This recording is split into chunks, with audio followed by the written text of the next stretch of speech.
A mí lo que se me hace más interesante de Van Gogh es que creo que gracias a su condición lo hizo un gran artista, porque el arte era su medicina. Siempre fui alguien tan sensible, absorbía mucha emoción y mucho pensamiento. La directora de carrera de mi prepa, pues le planteé, ¿verdad? Es que a mí me encanta el arte, pero luego también me gusta la psicología. Y luego ella me dijo, ¿nunca has escuchado de la arteterapia? Es psicología a través del arte visual. Y llegué con mis papás y les dije, quiero estudiar arteterapia en Boston.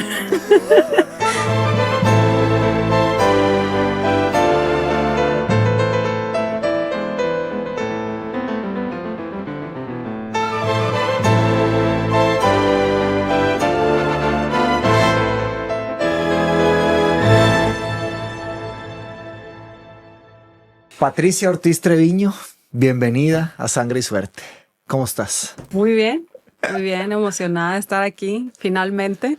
Lo logré. Lista para compartir un poco de mi historia, mi profesión, lo que les interesa escuchar. No sabes cuánto he tratado de traerte. Bueno, sí sabes cuánto he tratado y cuánto la gente ha pedido. Desde hace años me han pedido que venga Patricia, que venga a platicar con nosotros, que venga a contar su historia. Porque hay mucha gente que sigue tu trabajo y pues me da mucho gusto que estés aquí. Eso es todo. Gracias. Gracias por convencerme. Creo que ya era un momento donde me sintiera un poco más lista, pues, para tener esta conversación. Y yo quiero que sean muchos. Yo sé que tú también. Es la primera de muchas. Que podemos... Lo que me gustaría es que eventualmente pues descubras tu voz en este espacio, ¿verdad? Y te abras. La idea es nada más platicar. Yo veo los podcasts como un lugar para simplemente estar juntos y conversar, ¿verdad? Sí. Y nos lo hemos ganado, ¿verdad? Claro, sí. Va a estar interesante tener un espacio cerrado de 2 horas seguidas. No sé cuánto nos vamos a tardar. Sí. De solamente platicar y no tener ratitos en la mañana, en la tarde o en la noche. Sí. No. Es un formato diferente con un cafecito. Sí. Y de conocernos de una manera diferente. Pues quiero empezar por pues decir lo obvio, que tú conoces muy bien el concepto. De hecho, eres directora artística de este proyecto. Entonces tú entiendes por dónde va y qué estamos haciendo, ¿verdad?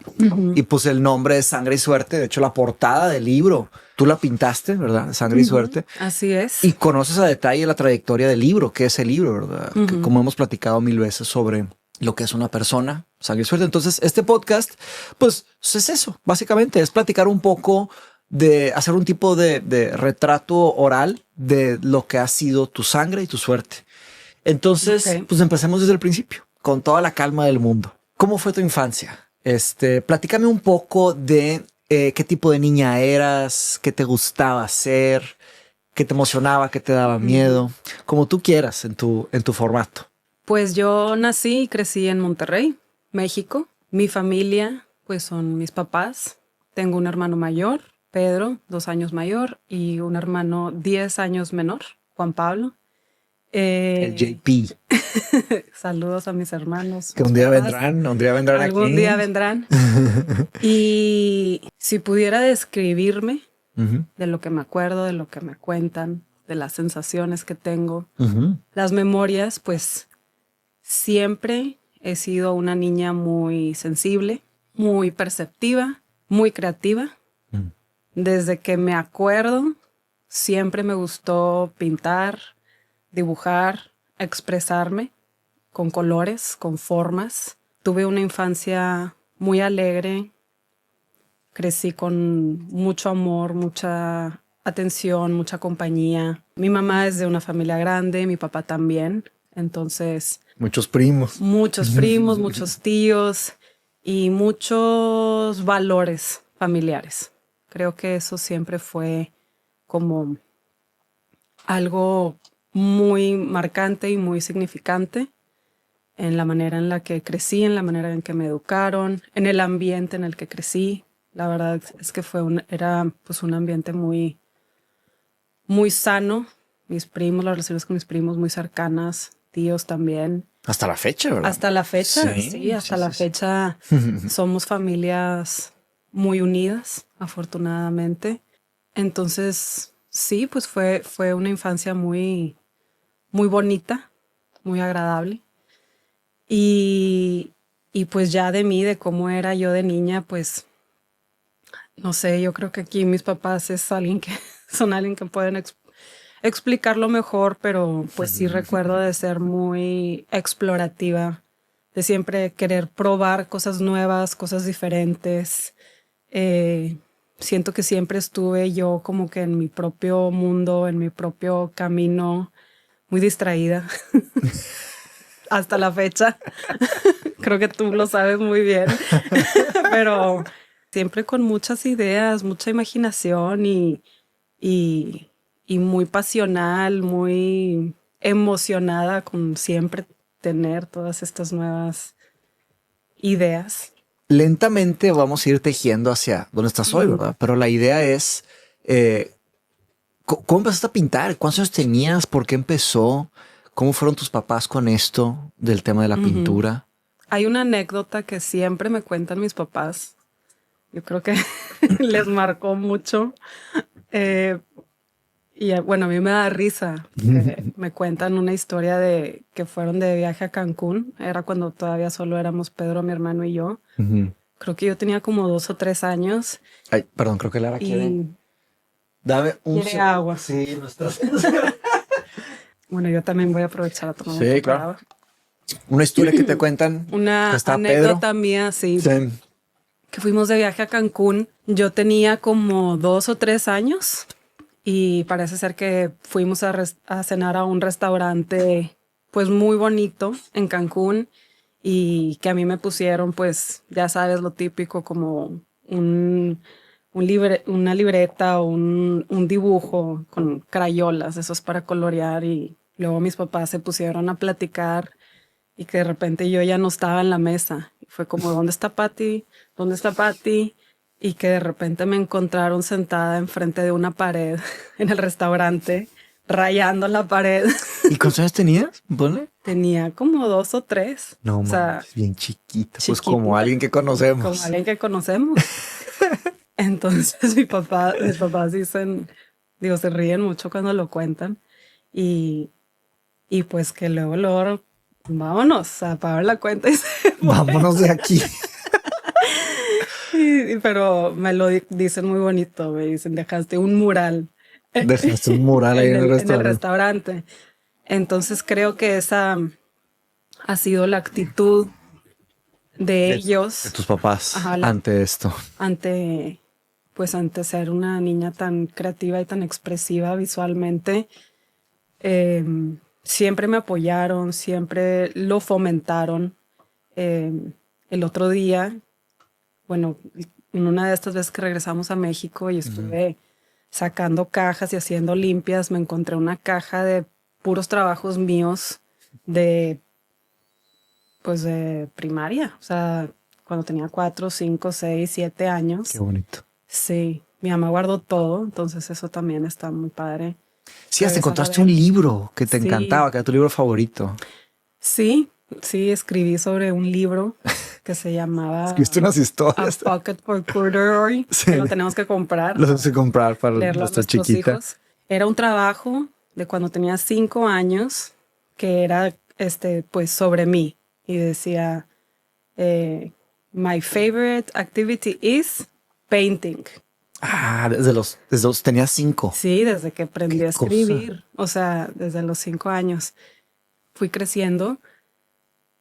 Creo que siempre estuve como en extracurriculares de dibujo, de pintura. Obviamente, pues nada así súper profesional. Era para pasar el tiempo, hacer lo que amaba. Y tuve muchos diferentes maestros y estuve en diferentes estudios. Y sí me acuerdo que en el colegio, pues arte siempre fue mi materia preferida. ¿Sí? Siempre fue mi fuerte. Especialmente en la prepa, todas las materias de arte y humanidades de que 90s y todo lo de matemáticas, física. Tenías ahí dificultades. Reprobaba. Sí. Pero tus hermanos siempre fueron buenos para las matemáticas, ¿no? Pues sí, pues ingenieros. Claro, los dos. Sí, no, y mi mamá, no, hombre, es buenísima para los números. Sí, es cierto. Entonces ahí no fue. Y tu papá, pues financiero también, sí, consultor. Financiero, mi mamá contadora. Entonces no fue un tema de fomento en la casa. Fue simplemente tu búsqueda, tu ser, tu forma de ser. Mi cerebro. Tu cerebro. ¿Cómo funciona mi cerebro? Me acuerdo desde primero de primaria, creo que también fue... Tu sangre. Mi sangre. O sea, primero de primaria, que es de los primeros recuerdos que tengo, que cuando recién nos enseñaron los números a sumar, básicamente, matemáticas, yo batallaba mucho. Batallaba y desde entonces le habían dicho a mi mamá, pues creemos que puede tener una dificultad de aprendizaje. De aprendizaje en cuestión de números. Un tema auditivo también me contaste, ¿verdad? También pensaron que tenía un tema de que no escuchaba bien. Pues lo tenías calificado. Pero tenía oído perfecto. De hecho, mi mamá salió peor en el examen de oído. Pero pues eso yo lo atributo a que pues sí tengo cierta atención selectiva, que puede ser algo bueno y puede ser algo malo, porque muchas veces personas piensan que no les pongo atención, pero es como... Pero estás escuchando. Estoy escuchando o estoy desviada en otras cosas, o sea, así es. Sí.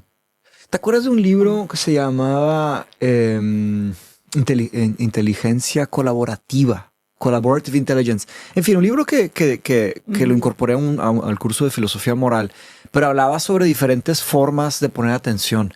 Que hay gente que pone atención así, hay gente que pone atención usando su cuerpo y hay gente que pone atención de otra manera. Me acuerdo cuando leí eso, pensé mucho sobre eso, sobre ti.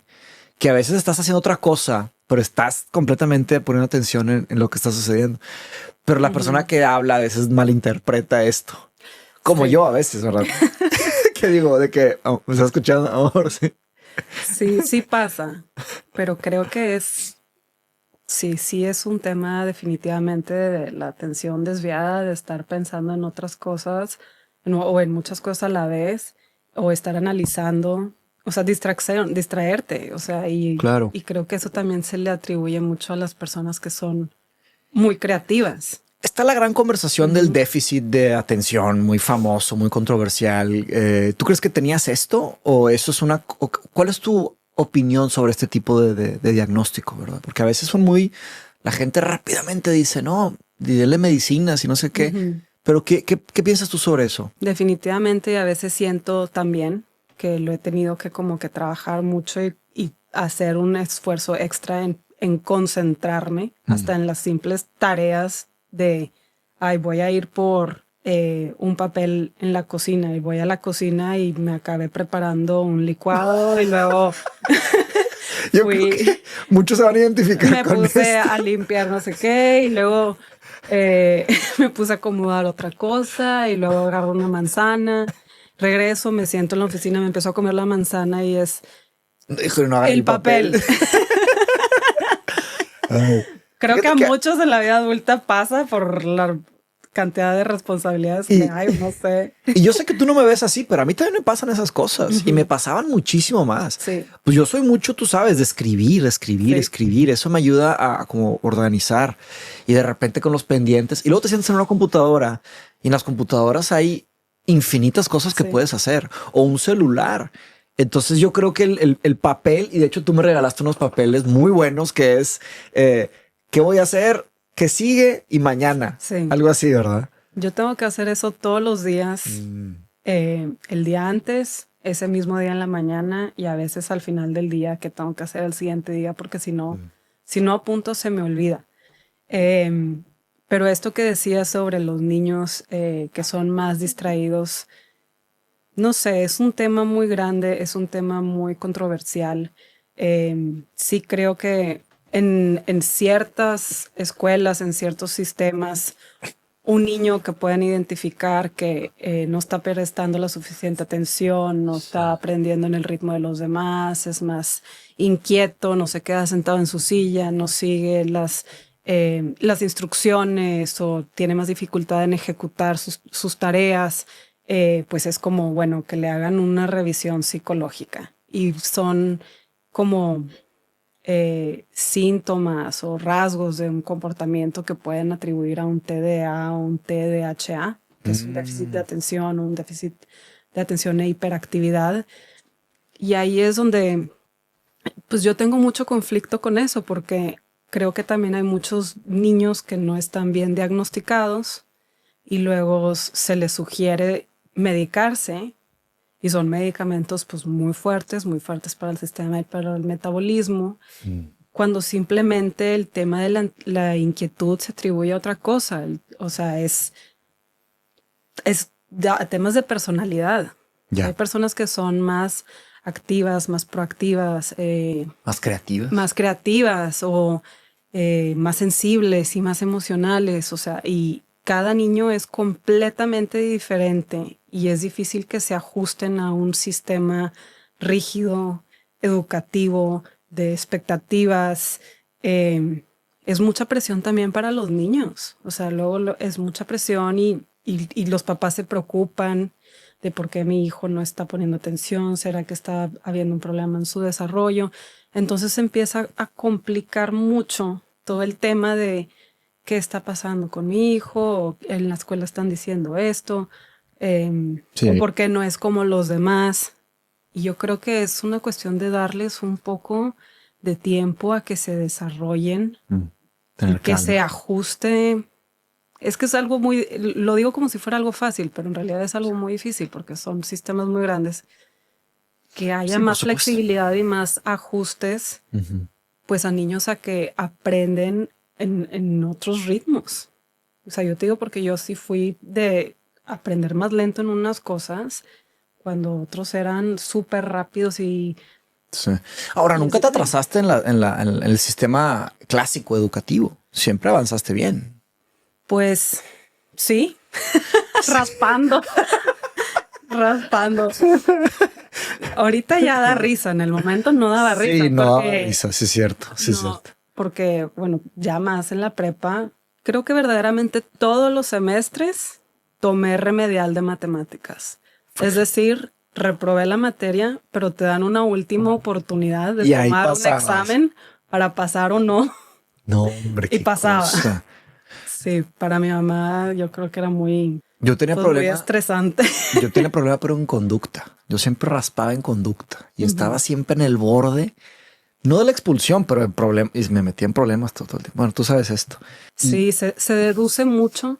Las maestras o los psicólogos en las escuelas, directores, no sé, deducen mucho de un niño, que claramente de que, o predicen cómo va a ser de grande, o en qué tipo de problemas se va a meter, y somos inmaduros, somos sumamente inmaduros. ¿Quién? O sea, ¿a qué te refieres? Como sociedad. No. O sea, los niños. Ah, los niños a esa edad. Todavía no tienes la madurez intelectual, no tienes la madurez emocional, no tienes la madurez de comportamiento, no tienes la madurez relacional, no tienes la madurez social, no, la madurez de entender el mundo o sea, no sé, digo, también me gusta que hay mucho movimiento ahorita de empatizar mucho más con los niños y ser más sensibles e irte más por la parte de la comunicación y de la inteligencia emocional para entender un poco más sus mundos internos y ver cómo puedes pues ayudarlos, fortalecerlos, mejorarlos. Sí. Pero bueno, yo no soy una experta en el sistema educativo ni la psicología dentro de la educación. El sistema educativo, tú sabes que me interesa bastante ese tema, ¿verdad? Pero digo, sin extenderme mucho nada más, es que a veces es como un molde. A veces es un molde y digamos que un porcentaje de los niños encajan en el molde y pasan. Pero hay un porcentaje que apenas si se tienen que forzar para entrar al molde y otros no encajan en el molde. No. Unos para adelante y otros para atrás, ¿verdad? Porque hay niños con ciertas capacidades muy elevadas que se van y otros niños quedan atrás. Y es muy triste. A veces hasta triste también que avancen más adelante porque pues el mismo sistema les crea problemas cuando adelantan a un niño, exacto, con el bullying, con todo eso, tanto para atrás como para adelante. Entonces es un tema como que tienes que estar ahí sobre la marcha. Platícame de tu época en la prepa, porque esto continuó, ¿verdad? Pero a nivel de como adolescente, seguías, me imagino que seguiste practicando el arte. Porque fíjate que no sé todo esto. Estoy aprovechando para preguntar. ¿Y qué estilos estabas haciendo en esa época? Porque según yo nunca paraste. ¿O cómo fue eso para ti? Pues creo que he tenido muchas fases. Me voy a adelantar un poco más en la historia. Creo que fue el año 2000. Fuimos a Nueva York y mi mamá estaba embarazada de Juan Pablo, entonces Pedro, mi hermano, yo creo que tenía como 11 y yo tenía 9 años. Y mi papá, pues siempre era el que organizaba, vamos a los museos y las partes cultural. Y nos llevó al Met, al Museo Metropolitano de Arte de Nueva York, de los museos más increíbles del mundo. Y me acuerdo que nunca se me va a olvidar. O sea, que fuimos al museo y estuvimos navegando. Y pues para mí fue algo nuevo. Es como, me encanta la pintura, pero pues claro que no entiendes muy bien qué está pasando, ni quiénes son todos los grandes artistas de los que estás rodeada. Pero sí me acuerdo en particular que vimos la pintura de Starry Night de Van Gogh. Y luego otras pinturas de Van Gogh. Y me acuerdo que yo me quedé como hechizada. Hechizada. Ajá. O sea, sí puedo decir que Van Gogh fue mi primer amor de amor, por eso ya me puse celoso. Automáticamente. Automáticamente. Pero Van Gogh. del primer pintor que vi cuando tenía 9 años, que fue como... 9.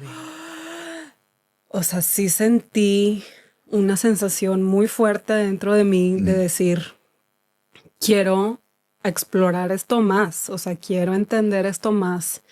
Y me acuerdo que estaba en unas clases de pintura con una maestra que se llama Diana. Me metí con 2 amigas. Saludos a Diana. A Diana, claro. Y estaba con 2 amigas, 2 de mis mejores amigas hasta la fecha, Carla y Adriana. Saludos a Carla y Adriana. Saludos a Carla y Adriana. Entonces ahí estábamos en el estudio de Diana y me acuerdo que Diana nos enseñaba libros de Picasso y de Van Gogh y así. Y pues su formato de hacer la clase, digo, estábamos chiquitas, pues era escoge una pintura y píntala, o sea, hazla tú. Interprétala. Sí, hazla. O sea, sí, hazla. A tu manera y pues entrecopiando y pues para de práctica. Jugándole, y de, ajá, y me acuerdo que yo escogía pinturas de Van Gogh, o sea, pinturas de Van Gogh y trataba de como rehacer las texturas, los trazos así del impasto, la pintura súper gruesa. ¿Qué es impasto? Impasto es cuando pintas directamente, o sea, haces la mezcla de pintura o el pigmento tal cual como es y haces un brochazo con la pintura muy texturizada, grueso. Ok. Que a veces se ve como salido. Ajá, exacto. Que es la técnica de los impresionistas del momento.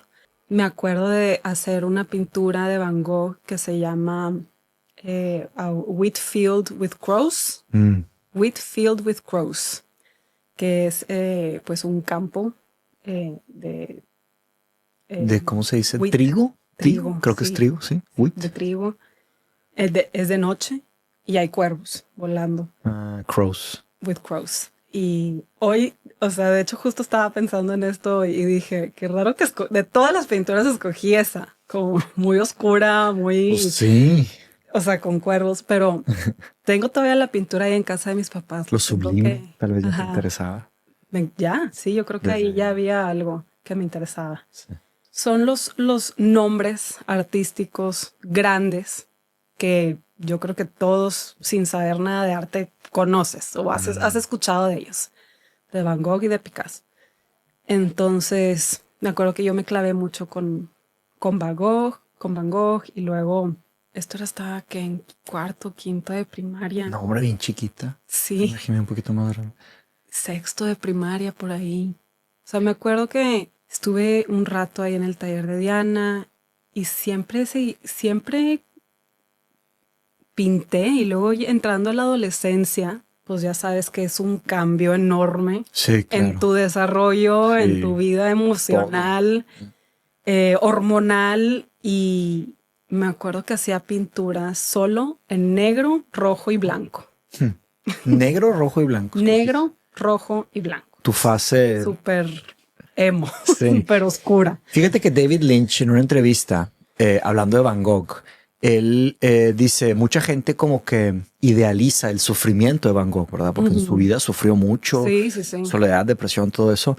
Y dice David Lynch, a mí me gusta pensar que Van Gogh no fue bueno por ese sufrimiento. No. Dijo, si él fuera una persona feliz, tranquila, hubiera pintado mejor todavía. ¿Qué piensas sobre eso? Porque hay gente que como mistifica o idealiza el dolor del artista y por eso se hace bueno.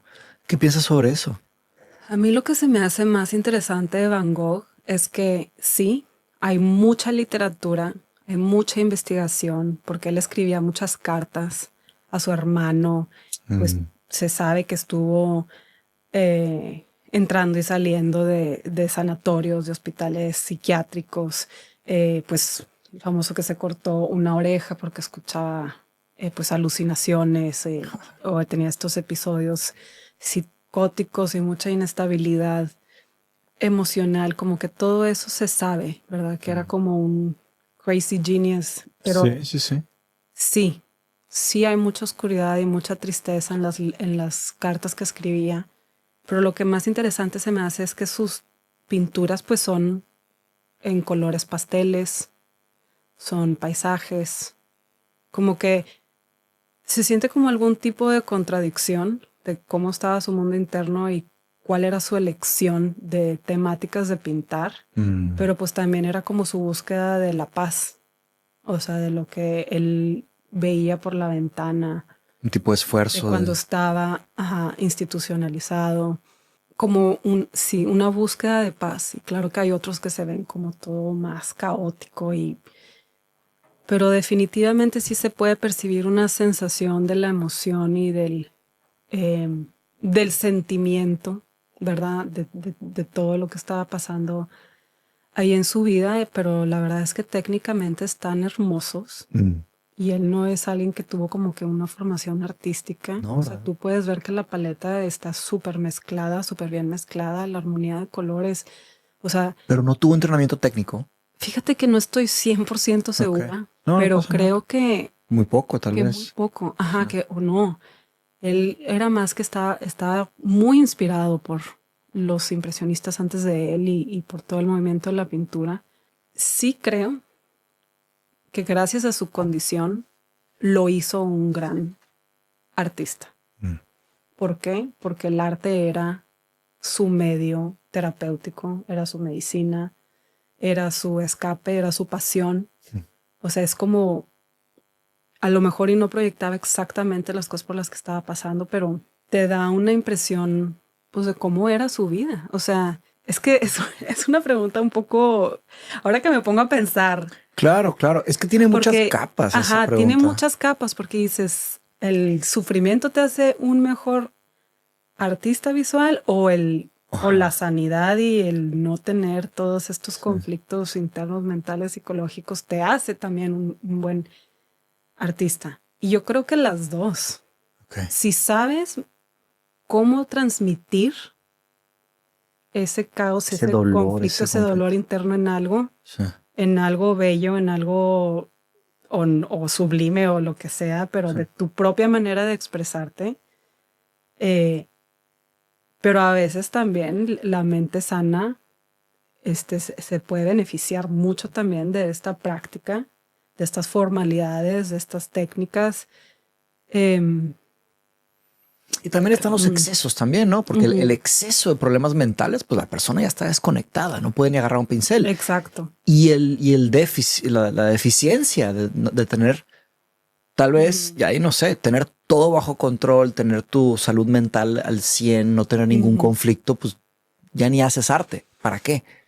¿Sabes? Entonces igual y hay ciertos áreas en donde se podría... Exacto. Creo que tiene que ver con qué tan funcional eres dentro de la enfermedad. Y pues si tienes el talento.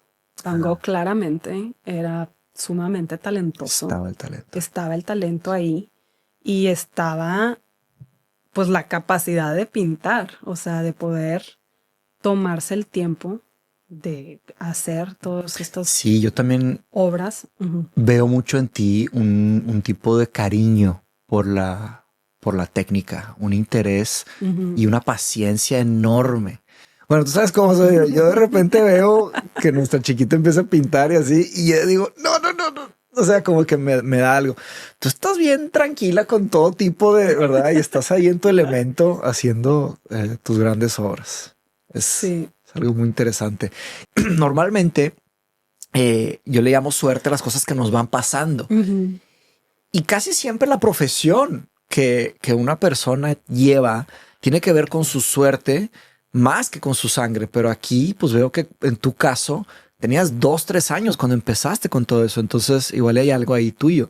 Pero bueno, se te permitió y se te apoyó, que mucha gente no los apoya ni les permiten desarrollar sus virtudes. Y avanzando un poquito en tu historia, ya después te tocó ir a carrera y te tocó elegir qué hacer con tu vida adulta, que es una pregunta que se me hace masiva. Sí. Y para la edad que todos tenemos, bien difícil, ¿no? Bien raro. ¿Cómo fue para ti ese periodo y esa decisión? Porque digo, yo sé más o menos que sé muy bien qué pasó, pero platícame un poquito cómo fue desde tu perspectiva. Mi elección de carrera fue más que nada mi último año de la prepa. Yo fui a un colegio americano que en el periodo de prepa, especialmente el último año, como que te prepara mucho y sí te siembra la idea de pues aplicar a universidades fuera, especialmente en Estados Unidos. Por todos los convenios y apoyos. Sí. Claro. Y me acuerdo que empezaron pues ya todas estas conversaciones sobre la universidad y sobre las aplicaciones y el famoso examen para entrar a la universidad en Estados Unidos, el SAT. Y fue donde ya verdaderamente me pregunté pues qué quiero hacer con mi vida, qué sigue. Es una pregunta fuerte. Ajá, ¿qué sigue después de la prepa? Sí. Y aquí es donde ya muchísimas cosas entraron en juego. Muchísimas. Primero que nada, yo sabía que quería hacer algo de arte. Quería hacer algo de arte ya como a estudios profesionales. Pero también sabía que quería hacer algo para ayudar a las personas. Esto es algo que no he contado, pero también durante la prepa me encantaba todo el tema de servicio comunitario. Me metía a muchos programas de servicio comunitario, de ir a asociaciones sin fines de lucro, para ayudar a niños con discapacidad o ir a comunidades de bajos recursos. De bajos recursos a pintar escuelas. ¿Será que tu papá tuvo algo que ver con esto? Seguro sí. ¿Verdad? Sí, mi papá tiene un rol social enorme. Él siempre ha estado involucrado en proyectos grandes de servicio a la comunidad. Seguro sí fue algo que él me enseñó, nos enseñó. Y yo me acuerdo que a mí pues eso me hacía feliz, o sea, me hacía muy feliz y yo me veía toda mi vida ayudando a las personas. Y creo que en el tema de la sangre sí fue algo que heredé de él, porque no a todas las personas les gusta ayudar a los demás. Completamente de acuerdo. O sea, es algo que te tiene que nacer. Porque si es forzado, se ve. Se ve. Se ve cuando es forzado que quieres hacer el bien y quieres ayudar a los demás. Para que te aplaudan, para que te... Ajá, por otros fines. Entonces me acuerdo, yo estaba en muchos proyectos así de servicio a la comunidad. Y digo, también tenías que hacer horas de servicio comunitario para aplicar a la carrera. Pero pues todas esas experiencias fueron súper formativas. Y sabía que quería hacer algo que también fuera para hacer un impacto, hacer un mayor bien. Y tercero, otra parte de donde entra en juego cómo era yo desde chiquita, es que pues siempre fui una persona muy observadora. Hasta la fecha soy muy observadora. Sí. Sí, lo veo. Sí. Soy muy curiosa. Nuestra hija también. Emma sí es igualita en ese sentido. Sí. Soy muy observadora, soy muy curiosa, presto mucha atención a los detalles.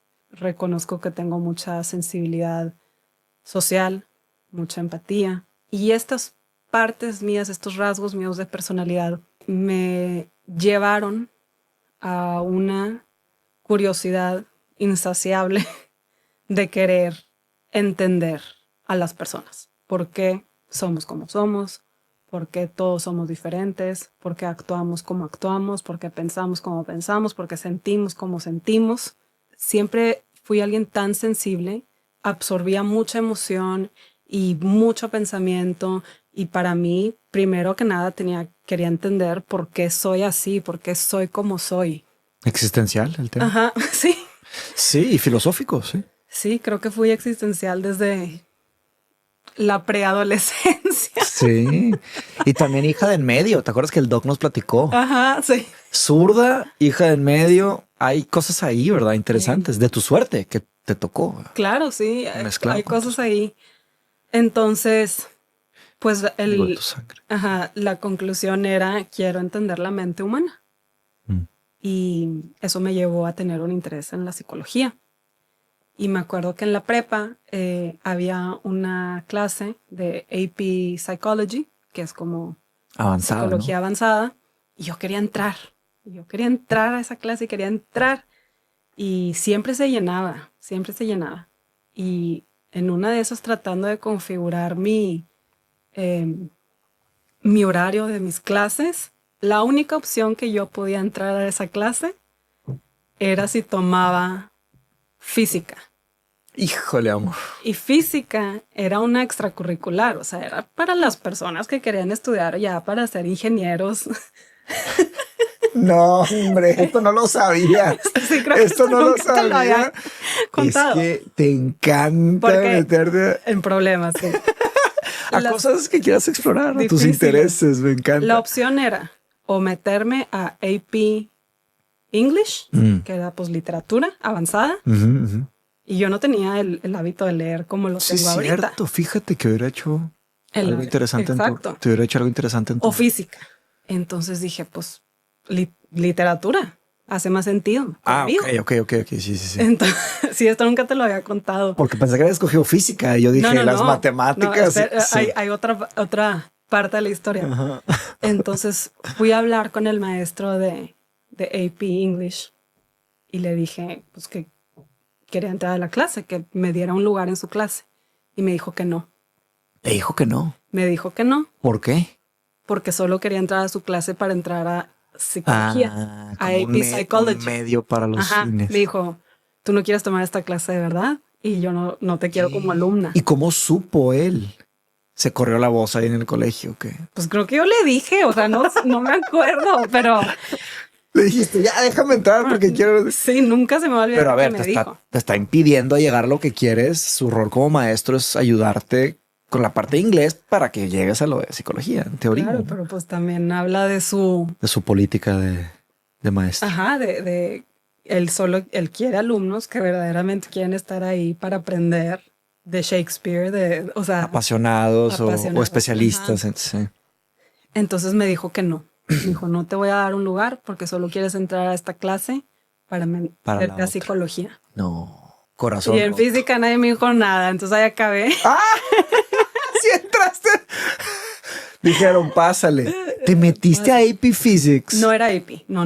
Era física extracurricular. Sí. Entonces... ¿Esto en prepa? En prepa, mi último año de prepa.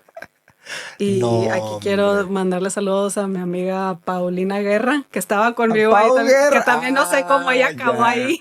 Ya. Paulina Guerra es una amiga. Me contaste algo de esto, pero no me sabía toda la historia. Es una amiga cantante, actriz, que también no tengo idea qué estaba haciendo ahí. Ella también se metió ahí. Pero ahí estábamos las dos. Tendrá que contar su historia. Sí, me acuerdo que mis compañeros que sí eran buenos para la física no nos aguantaban porque todo el tiempo les estábamos preguntando y pidiendo ayuda. ¿De qué es esto? ¿Y cómo? Sí, ya ni me acuerdo ni cómo sobreviví, pero bueno. ¿Te acuerdas qué ecuaciones vieron o qué problemas vieron de física?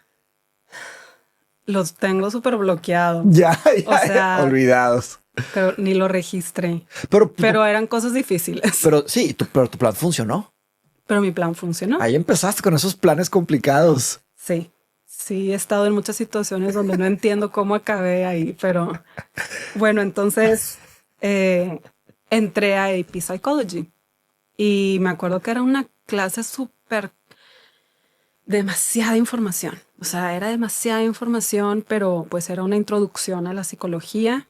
Vimos pues todos los diferentes acercamientos de psicología, el psicoanálisis, el cognitivo-conductual, el humanista, o sea, las grandes figuras de la historia y del mundo de la psicología.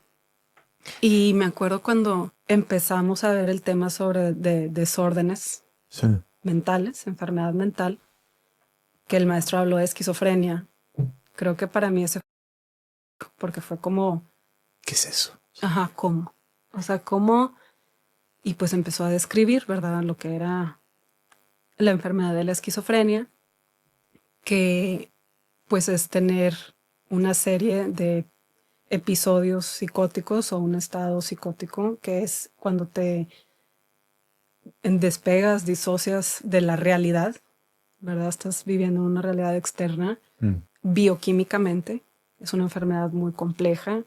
Escuchas cosas voces que no están ahí, ves cosas que no están ahí, o sea, una serie de alucinaciones visuales, auditivas, desorganización en el pensamiento, paranoia. Confusión. Mucha confusión. Y me acuerdo que para mí fue de que, ¿cómo puede pasar te pasa algo así? Entonces me enganché mucho con eso, en decir, pues no sé, como hay otras personas que se enganchan con ciertos fenómenos naturales o científicos. Para mí, yo me enganché con estos fenómenos de la mente, de quiero estudiar esto y quiero entender esto más. Fíjate que ahí lo que me hiciste pensar es que hay por lo menos dos tipos de difícil. Porque tanto lo físico, la parte de la física como esto que mencionas suenan bien difíciles. Pero había algo de ese difícil que iba más con lo que tú te imaginabas para tu futuro. Entonces, pues tú dedicaste mucho más de tu energía, paciencia, cariño a pues algo eso. más humanista, porque claramente no iba a ser una científica. Pues sí, exacto. Claro. Tus intereses, sí. Entonces, Humanista. entonces ya me empecé a clavar mucho con la psicología. ¿Y te fue bien? O sea, ¿avanzaste bien en esa? Me fue súper bien en esa clase. Mira. Súper bien. Me acuerdo que ahí sí, los textbooks, todo leía, hacía mi tarea, los ensayos, o sea, ahí es donde yo quería estar. Y luego, ya cuando empezamos con todo el proceso de decidir qué queríamos estudiar, la directora de carrera de mi prepa, se llama Sarah Loring, a quien le debo mucho, fui a hablar con ella, tuve una junta con ella, nada más ella y yo le planteé, ¿verdad? Es que a mí me encanta el arte, pero luego también me gusta la psicología y también me interesa hacer algo de servicio a la comunidad y ¿qué hago? O sea, y en ese momento yo dije, pues, ¿cuáles son mis opciones en Monterrey, en el TEC o en la UDEM? Y luego ella me dijo, ¿nunca has escuchado de la arteterapia? Y yo le dije, no, ¿qué es eso? Y me dijo, es psicología a través del arte visual, de las artes. Boom. Y yo dije, no lo puedo creer que esto existe. Y me dijo, busca, o sea, creo que me mandó ahí unas ligas o me dejó tarea, me dijo, investiga qué es la arteterapia. Y ella me ayudó a buscar qué universidades en Estados Unidos. Qué importante eso. En Estados Unidos ofrecían el programa de arteterapia a nivel carrera, porque no hay ningún programa de arteterapia ni a nivel carrera, ni maestría, ni doctorado en México. Eso es lo que iba a preguntar. Te adelantaste. Wow. Es que también es un campo nuevo, ¿no? Sí. Empezó, o sea, se formalizó la arteterapia después de la Segunda Guerra Mundial, o más bien entre la Primera y la Segunda Guerra Mundial es cuando se formalizó. ¿Por qué se formalizó? Ajá. O sea, ¿por qué en esa época y qué fue? ¿O quiénes fueron los jugadores clave que hicieron esto? Voy a empezar con la definición de arteterapia. Bien. La arteterapia es una forma de psicoterapia que utiliza los medios visuales como el dibujo, la pintura, la fotografía, las manualidades, el moldeado para incidir en la expresión de emociones, pensamientos o experiencias que son difíciles de verbalizar. Forma parte del claustro de las terapias expresivas, la musicoterapia, la terapia de danza, de movimiento, la terapia de drama, teatro, psicodrama, terapia de escritura creativa. Cada una de estas terapias pues trabaja desde lo no verbal. Son medios de comunicación que no se necesitan y no se basan en la lingüística. Y tienen fines terapéuticos, claramente. La arteterapia se empezó a dar después de la Primera Guerra Mundial, durante la Primera Guerra Mundial, específicamente en Alemania y en Inglaterra. Entonces, los veteranos de la guerra, lo que antes le llamaban shell shock, que es el trauma severo de la guerra, que te deja, o sea, literalmente los pacientes en shock. Trauma, pues. Es a lo que hoy le llamábamos estrés postraumático. Ok. Cambió el nombre. Post-Traumatic Stress Disorder. El PTSD. El PTSD. A estos veteranos, aparte de que necesitaban obviamente su atención médica, empezaron pues a darse cuenta que psicológicamente había trabajo que también se tenía que hacer para sanar las heridas, no nada más físicas, sino mentales, de haber vivido la guerra. Los horrores de la guerra. Los horrores de la guerra. Entonces, muchos psiquiátricos, digo, hay una figura en especial que se llama Hans Prinzhorn, que es un doctor. De hecho, es una persona interesantísima. Yo creo que tú lo deberías de estudiar. Sí. Porque él empezó como historiador de arte en Viena. Historiador de arte. Historiador de arte. Austriaco, es de Austria. Él es alemán. Alemán. No, en Alemania. Sí, él estudió historia. Es que también hizo estudios en Viena, pero... Ok, pero es... pero es alemán, o sea, es historiador de arte. También estudió filosofía. Entonces, él tiene muchos escritos de estética filosófica y de filosofía del arte. Wow. Y filosofía de la mente, me imagino. Filosofía de la psicología. Sí, porque él fue un veterano de la guerra. Él también fue. En Alemania, él fue un soldado en la guerra y vio los horrores de la guerra también al tratar su propio trauma, y él decidió estudiar medicina porque dijo, yo quiero ayudar a estar en los campos de auxilio de la Cruz Roja para atender a los pacientes heridos. Un poquito el micro. A los pacientes heridos. Entonces estudió medicina y estuvo ahí ayudando en los campos de auxilio, en los hospitales, y después se especializó en psiquiatría porque se identificó todo este tema del estrés postrauma.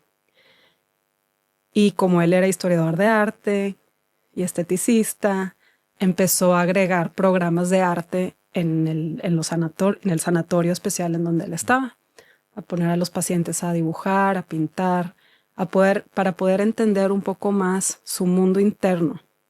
Y a documentar esto, Y a documentarlo, hacer una investigación sumamente rigurosa, profunda, médica, pues porque se empezó a dar cuenta que los dibujos y las pinturas de estos pacientes estaban revelando demasiado del verdadero estado más mental, que lo que decían. De lo que podían decir, porque no podían unos ni hablar. Podían ni hablar. Por el estado del trauma, del shock, pues estaban catatónicos, no podían ni hablar. Pero el arte vio que empezó a poder comunicarse con ellos, empezó a revelar mucha información y empezó a documentar todo esto, y se empezó a presentar en diferentes hospitales en Alemania y en Viena, y en paralelo también esto empezó a pasar en Inglaterra. Y pues también piensas, pues son los países de las potencias de la guerra, de la Primera y la Segunda Guerra Mundial, pues países sumamente importantes, donde se empezó a correr la voz, a compartir el conocimiento. De hecho, hay una colección de las obras de arte que se hicieron por estos pacientes en Heidelberg, Alemania, debajo de Hans Prinzhorn, en Heidelberg, Alemania. Tenemos que ir. Tenemos que ver la colección. Próximo año vamos a ir. Sí, es una colección que es valiosísima porque es el fundamento de la historia de la arteterapia. El principio. Sí, del outsider art, que ahorita voy a hablar de eso. Outsider art. Y pues de la historia del arte en general y de la psicología. Entonces, en paralelo, también en Inglaterra estaba sucediendo pues algo muy similar. Empezaron a introducir programas de arte en el sanatorio, pero ya no eran necesariamente para veteranos de la guerra, sino también en general para otros pacientes. Y hay una figura en particular de Inglaterra que se llama Adrian Hill, que tú me regalaste el libro de Art versus Illness. Sí, de hecho un alumno me ayudó a conseguirlo. Sigo sin creer que lo tengo. Es una joya. Es una joya. Es una joya. Y fue toda una búsqueda. Uno de mis alumnos encontramos 2 links en todo lo que vimos en internet y se lo mandé y tenía que pedirlo a no sé dónde y luego lo mandó para acá. Lo pidió a Estados Unidos y luego lo mandó. Pero fue de Inglaterra a Estados Unidos y lo mandó para acá. Una cosa así. Pero en fin, y lamentablemente ya ni me acuerdo el nombre de ese alumno. Gracias, estimado alumno. Pero fue un regalazo que me acuerdo que te sorprendiste, ¿verdad? Art versus Illness. No lo podía creer porque ese libro ya no se consigue. Ese libro no se consigue. O sea, se hizo solo muy pocas copias. ¿Ya te lo aventaste o todavía no? Ya estoy por terminarlo. ¿Lo estás leyendo ahorita? ¿O lo estuviste? Sí. Ya lo retomé porque ya me queda muy poco para terminarlo. ¿Qué? Pues tengo una propuesta ahí de escritura. Deberías escribir algo sobre eso, tal vez. Un ensayo. Pues sí, está muy interesante. Está interesante, sí. Entonces, Adrian Hill, sí. Él fue también veterano de la guerra y a él lo internaron por tuberculosis y también otros temas de enfermedad mental. Y en su libro, que también es como un tipo de memoir de su experiencia ahí en el hospital, él era artista. O sea, él se dedicaba al dibujo, a la pintura profesional. Entonces él escribe cómo el poder dibujar en el hospital, su tratamiento en su estancia ahí, fue sumamente terapéutico para su recuperación y para su sanación. Entonces, ya que él se recuperó y le dieron el alta del hospital, él dijo, pues ahora que estoy sano y tengo la capacidad ahora de yo poder compartir esto que descubrí, que es el arte. Él es el primero que dijo arteterapia, el arte como el arteterapia. Quiero ahora entrar al hospital como docente, armar y montar un taller de arte para ayudar a los otros pacientes. Entonces, primero él se curó. Sí, hasta que se curó. Pero me encanta cómo lo dice en su libro, justamente esto. Dice, cuando tú estás en un estado de mucha fragilidad y enfermedad y no estás en tu capacidad de poder ayudar ni entregarte a los demás. Y eso es algo en lo que hoy en día yo creo que todos necesitamos ser muy conscientes de eso, de que hay momentos donde verdaderamente pues tienes que poder leer las señales, entender tu cuerpo, tus síntomas que tienes y atenderte primero a ti mismo para después poder ayudar a los demás. De acuerdo. Entonces lo escribe de una manera hermosa en su libro y pues termina montando un taller de arte, pero también me daba mucha risa porque él dice que quería enseñarles técnica a los pacientes. Técnica artística. Sí, enseñarles a dibujar, a hacer pues medidas, proporciones y que los pacientes se desesperaban y se iban. Entonces él decía, no estoy logrando nada, no estoy llegando a ningún lado. Entonces, orgánicamente fue fluyendo y fue un paciente, uno que dijo, yo quiero hacer lo que yo quiera. O sea, quiero yo pintar. No me impongas una estructura. Ajá, porque me estás, no está funcionando. Entonces él dice que tuvo que dejar ir su ego y dejarlos hacer sus propios procesos y que se cuenta un cambio enorme donde ya los pacientes ellos solos se expresaban a su manera y pintaban lo que quisieran pintar y nuevamente pues fue súper revelador y también documentaron todo el proceso y así fue como empezó a pasar especialmente en Europa. A artistas los empezaron a entrenar en psicología y en psiquiatría y a psicólogos y psiquiatras los empezaron a entrenar en arte y fue en 1940 que el National Health Service de aquí de Inglaterra declaró la arteterapia como una profesión oficial de salud mental. 1940. Y esto fue, sí, durante la Segunda Guerra Mundial. Y esto pasó a los, ¿cómo se llaman estos que vimos en Los Sopranos? Este manual oficial de la psicología que tiene todos los términos. El DSM. Ajá. Sí. Llegó a esos grados también. Ese es más para diagnosticar enfermedades mentales. Ok. Es un tipo de enciclopedia de diagnósticos. Sí. No tiene nada que ver con arteterapia, pero pues, obviamente los arteterapeutas somos formados en psicología clínica, en psicología, psicoterapia, y pues a la par, bueno, por ejemplo, mi programa de estudios vimos el departamento de psicología, el departamento de artes visuales, y luego el último año y medio fue la especialización en arteterapia, y tuvimos prácticas y supervisión y terapia. Tuviste que hacer prácticas. Esto fue en Estados Unidos, ¿verdad? Sí. Bueno, es que conté un poco de la historia de arte. Sí. Estamos mezclando. Y así quiero que sigamos con la historia del arte y con tu historia. Sí. Entonces está súper interesante cómo se desarrolló todo. Claro que la historia es muchísimo más extensa y hay muchísimas más personas involucradas, pero de hecho, pues Freud también jugó un papel importante en esto, porque él también, pues con su teoría de la exploración del inconsciente, pues era muy útil en el tema de la expresión artística, porque estás expresando sin ningún tipo de asociación libre. Es una estructura diferente. Sí, lo que le llaman la asociación libre, que es nada más expresarte sin ningún fin, sin llegar a nada, y luego todo eso que está revelando del inconsciente. Entonces, la arteterapia se construyó mucho desde la teoría psicoanalítica. De hecho, hay otra figura muy importante en la historia de la arteterapia que se llama Margaret Naumburg. Ella estudió psicoanálisis, creo que fue segunda o tercera generación de Freud, pero directamente, y estudió con María Montessori en Italia. Entonces tiene un currículum increíble. Wow. Sus libros también leí uno en carrera hace mucho, pero tengo pendiente, como que me interesaría mucho retomarlos. Retomar eso. Sí, una figura muy importante en el mundo de la educación. Exacto. Estudió también con María Montessori y luego ella migró a Estados Unidos, también después de la guerra, y empezó a implementar programas de arteterapia. Fundó una escuela que se llama The Walden School, que estaba muy enfocado en Walden School. Walden School en Nueva York, que estaba muy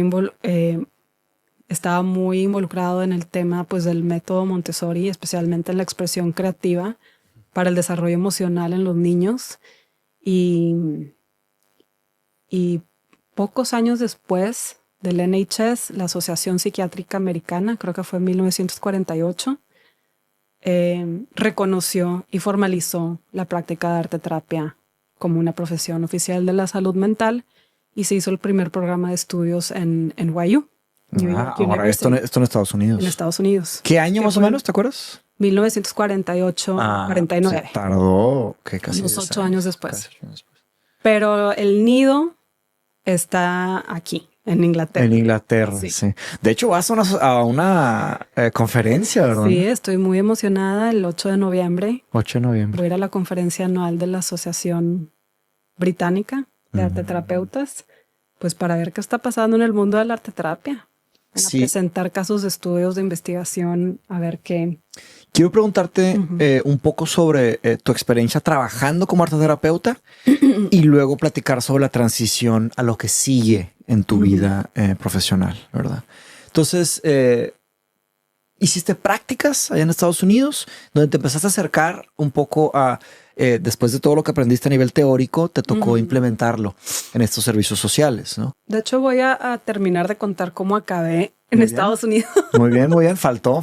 Regresemos un poco. Regresamos a Sarah Loring. Sarah Loring. En la prepa. Perfecto. Entonces yo investigué qué era arteterapia y los programas de carrera en Estados Unidos. Muy bien. Y todavía me acuerdo que llegué con mis papás y les dije, encontré ese momento, el programa en Boston, Emmanuel College Boston, y también en otra universidad que se llama Leslie University, entre otras, pero principalmente está en Boston, Emmanuel College. Y llegué con mis papás y les dije, quiero estudiar arte terapia en Boston. Toda la carrera me quiero ir. ¿Cuántos años tenías y qué dijeron? Acababa de cumplir 18 años. No, 17. Tenía 17. Ya me estoy preparando porque creo que nuestra hija va a hacer algo así también. Nos va a dar muchas vueltas, yo creo. Sí. No, hombre, 18. Entonces, me acuerdo que se quedaron callados. Y fue como, pues bueno, vamos a hablar de esto, ¿verdad? Y qué es la arte terapia y pues de qué se trata. Y pues yo... Y a investigar, los pusiste a investigar. a platicar y fue bueno, pues, porque irme 4 años era mucho tiempo. La verdad es que 17 años, sé que en otros países en el mundo a los 18 los hijos se van y se independizan por completo, pero pues tú sabes que donde nosotros crecimos eso no es muy común, especialmente una mujer. Entonces fue como, pues, no, 4 años es mucho y estás muy joven, estás inmadura. Vamos a ver qué se puede hacer. A lo mejor y puedes empezar en la UDEM, que es muy fuerte en artes y en psicología, y ver si te pueden hacer como, puedes ir tomando unas materias aquí 1 o 2 años y luego haces como el transfer a Estados Unidos. Y hablé con la UDEM y me dijeron que no se podía. Entonces, pues ahí estuvimos, ¿verdad? Viendo. Una discusión, me imagino. Sí, fue un proceso difícil. Ya no me acuerdo mucho, pero yo fui muy insistente. Como que tenía muy claro que esto era lo que quería. Sí. Apliqué a 3 universidades en Estados Unidos y las 3 me aceptaron. Eso ya significa algo. Ajá, Emmanuel College me aceptó, Leslie University me aceptó y una universidad en Pensilvania que también tiene una muy buena carrera en arte terapia me aceptó. El mismo proceso de aplicación y aceptación significa algo. Sí fue mucho trabajo. Me acuerdo, pues tomé primero las clases para prepararme para el SAT, luego tomar los SATs y luego pues las aplicaciones para universidades en Estados Unidos son muy rigurosas también. Requieren pues personal statements. Con mis calificaciones yo dije, nadie me va a aceptar. Pero el tema era que ¿cuáles? En humanidades tenía 90s y 100s y en ciencias ¿en qué y mates tenía 70s, literal. Entonces yo dije, mi promedio está súper básico. Pero no importa. Pero me hicieron en mi carta de aceptación, especialmente la de Manuel, me señalaron eso. O sea, me señalaron eso y mi ensayo para entrar, la verdad me quedó muy bien. Muy bueno. Sí. ¿Todavía lo tienes? Todavía lo tengo. Fíjate. Hablé mucho de mi experiencia en Culver Academies. Lo deberías de incluir en tu primer libro, ese ensayo. Sí. Traducirlo a español. O bueno, no sé el idioma en el que vas a publicar tu libro, pero tener ese ensayo. Sí, debería de. Documéntalo. Sí. Porque esta es otra de mis ideas fantásticas que tuve en secundaria. No, mi primer año de prepa. Me acuerdo que nos habíamos graduado de 9º y yo llegué con mis papás y les dije, tengo una idea. Ya sé en eso nos parecemos mucho. Ya sé que quiero de regalo de graduación de 9º. ¿Qué quieres? Les dije, me quiero ir a un campamento de verano en Culver Academies. Dijeron, ¿qué? O sea, ¿qué es eso? Es? Y yo, es un campo militar. ¿No? Un campamento militar. Solo me imagino, a ver si tus papás ven este episodio, todas las veces que pasaron esos momentos de que llegaste con una nueva idea a decirles. Pues sí, una paciencia enorme. Ay, una paciencia enorme, pero... Qué bonito. Pero también qué inspirador o qué interesante que ver a tu hija o tu hijo haciendo eso. O sea, que venga con ideas nuevas y que te toca como papá o como mamá enfrentar la nueva situación. Claro, o sea, ¿qué hacer con eso? ¿Qué voy a hacer? lo voy a ceder, lo voy a aceptar, lo voy a apoyar, lo voy a negar, o sea... Un campo de verano militar, querías ir. Exacto, se oye muy mal, pero no era así, Okay, o sea... Culver Academy es una academia, sí es militar, pero el campamento de verano es algo increíble. O sea, el campus está adecuado para todas las actividades que te puedas imaginar. O sea, desde aprender a navegar un velero. Okay. O sea, entonces Sailing School, está la parte ecuestre, había hasta para pilotos aprender a tus 16 años, 17 años. ¿Avión? Sí. Ok. Pilotar aviones. Todos los deportes, todos, soccer, básquet, tenis, natación, todos. Está increíble. Sí, voleibol. O sea, los deportes tanto de equipo como individuales, atletismo. Atletismo, tú hiciste mucho atletismo también. Yo hice mucho atletismo. Siento que estamos regresando en la historia ahora. Otra vez. Eso es lo bonito. Eso es lo bonito de esto, que no hay reglas, ¿verdad? Hiciste atletismo. Eras competitiva también. Faltó mencionar un poco eso, ¿no? Sí, a nivel deportivo. Pues en muchos niveles, sí, siempre he tenido un espíritu competitivo desde chiquita. Eso sí, no sé de dónde viene, porque pudiera pensar, pues, que es una inseguridad, una necesidad de comprobar algo, pero una voluntad. Ahorita lo veo como una voluntad, un fuego, una fuerza que a final de cuentas estoy compitiendo contra mí misma porque sé que yo puedo más, sé que yo soy capaz de más. Entonces siempre tuve este espíritu, no sé si fue de mis papás o mi papá que siempre me dijo, tú puedes lograr todo lo que te propongas. O tus abuelos. Mis abuelos, lo que yo percibí y aprendí de la gente que me rodeaba. La búsqueda de excelencia. La búsqueda de excelencia. Sí. Porque era cuando estaba creo que en cuarto de primaria. Estaba en el equipo de soccer, también random, pero estaba en soccer. Y me acuerdo que el coach de atletismo me vio correr y me invitó al equipo. Y yo me clavé mucho con atletismo. Me clavé mucho porque, pues, ¿qué tan rápido puedes correr? ¿Qué tan más rápido puedes correr? ¿Cuántas? O sea, y empecé a competir y empecé a ganar. Y ganaba. Primero, segundo, tercer lugar, pero ganaba medallas. Sí, ibas bien, te iba bien, sí. Y teniendo 10, 11, 12 años, 13 años, o sea, estando a esa edad, era increíblemente motivador y me encantaba ir al estadio a competir a nivel estatal. Y en ese sentido, sí, siempre he sido competitiva, pero como en cosas individuales. En equipos no. Nunca fuiste muy jugador en equipo, ¿verdad? No, nunca era como parte del Wolfpack. Siempre era como... Lone Wolf. Sí.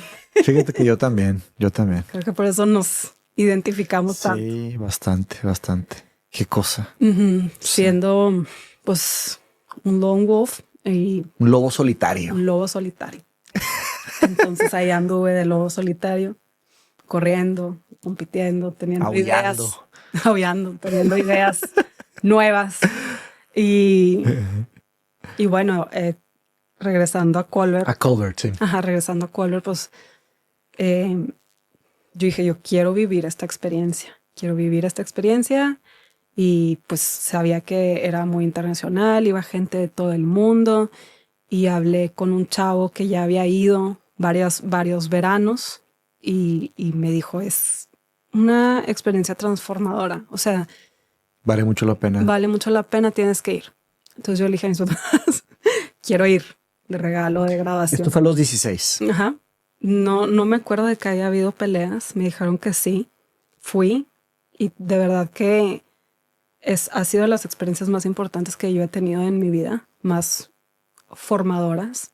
Fue la primera vez que tuve contacto con personas de otras partes del mundo, otros idiomas, otras culturas. Muy importante. Ajá. Sí. Tuve un verano, o sea, sí, fue militar en el sentido de que nos levantaban con un cañón todos los días a las 5:30, 6 de la mañana. Un cañonazo literal. Un cañonazo literal. No de soccer. No. Un cañonazo de guerra literal. Entonces teníamos que estar para cierta hora todas uniformadas, peinadas, formadas. Disciplina. Ajá, ¿Será que estabas buscando orden? A lo mejor. Estructura. A lo mejor. Sí. A lo mejor hubo algo que me atrajo a querer tener esa experiencia. No sé exactamente qué es. Yo en una época, sí. Yo en una época me quería meter a la militar. Quería ser un soldado. No sé por qué. Pues mi papá estuvo en la militar un tiempo, pero pues muy poquito y yo quería eso. Hay algo ahí, ¿no? De estructura, de disciplina, de hacer las cosas bien. Sí, definitivamente de disciplina. Y creo que también era eso, que como que para mí siempre mi mundo interno ha sido muy caótico, muy desorganizado, o sea, pues sí, es un buen punto. Quizá eso me atrajo. Tipo de estructura. ¿Sí? Ajá. Y teníamos que estar formadas en la mañana y marchábamos porque competíamos. O sea, eran 6 dormitorios de mujer, 6 dormitorios de hombre, y pues entre los 6 dormitorios de mujeres, pues competíamos contra nosotros. Entonces también era ejercer mucho la competencia. Y en cuanto a la estructura militar, de trabajar en equipo, la disciplina del orden, de la limpieza, de tu apariencia física, de cómo te diriges hacia los demás, hacia la autoridad, del respeto, las señales de respeto. Tenía toda una estructura de rangos, y cuando ibas tu primer año, que eres el más chiquito, no tienes rango. O sea, no tienes, o sea, me acuerdo que te ponían medallas y rayitas, no tenías nada. O sea, sí. Una cachorrita. Pero pues era motivador porque veías a las que tenían más rango que tú y eran líderes. O sea, era ya tenían un sentido del deber de hacer las cosas bien. Hay virtudes, skills, hay valores. Sí. Leadership skills que son súper importantes también para allá afuera en el mundo. Y ahora que somos papás, cuando eres papá, pues... Por supuesto. Enseñarle también esas... Eso vale más que las matemáticas. Ajá, exacto. Por ejemplo. Exacto, la disciplina. Sin faltar el respeto a las matemáticas, que son importantísimas. Para la hora de ser papá, mamá, o sea, los valores, ¿qué le comunicas? ¿Qué excelencias le pasas? Claro. Y pues aprender también todo otro tipo de respeto a tus mayores, a tus desconocidos, pues de cierta manera también seguir órdenes, que luego eso es algo bien difícil, seguir instrucciones y formarte, pero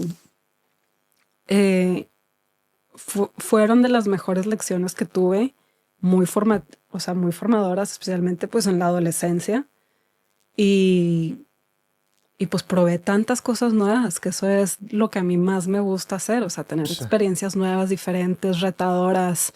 Es de que, ¿qué me va a retar? Para mí así siempre fue como, necesito algo que me rete. ¿Cuál es el nuevo reto? Ajá, necesito un reto, necesito un objetivo. Así, eso es lo que me ha mantenido logrando cosas en mi vida. Viviendo bien y buscando una buena vida. Eso es muy aristotélico. La búsqueda de la eudaimonia, ¿verdad? De cuáles son tus más elevadas capacidades, repetirlas, practicarlas, encontrarlas. Y son experiencias transformadoras también. Así es. Que te van haciendo lo que eres. Bueno. En la parte de arte terapia, nada más te quería decir que una frase que me a la hora de escuchar todo esto, que de alguna forma yo he escuchado esta historia tuya en diferentes como formatos a través de los años, pero ahora que la contaste toda unificada, yo observo que estabas buscando tu libertad.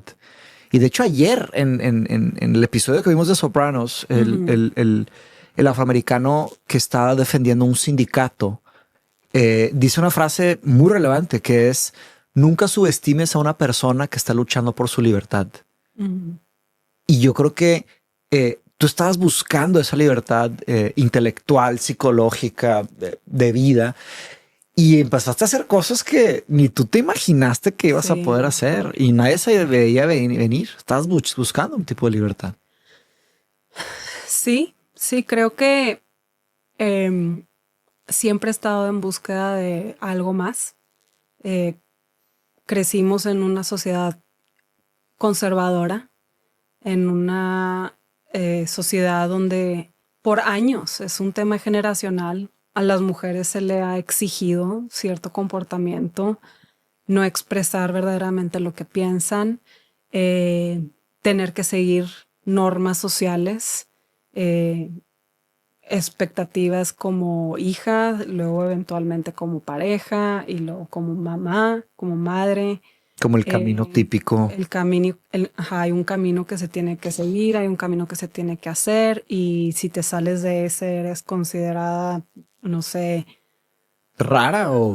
Ajá, Sí, hay mucho... etiquetas. Ajá, hay muchas etiquetas, hay mucho juicio, hay mucha crítica, hay mucho chisme, hay mucho... morbo. A lo mejor y ahorita ha mejorado, pero también pues muchas mentes muy cerradas.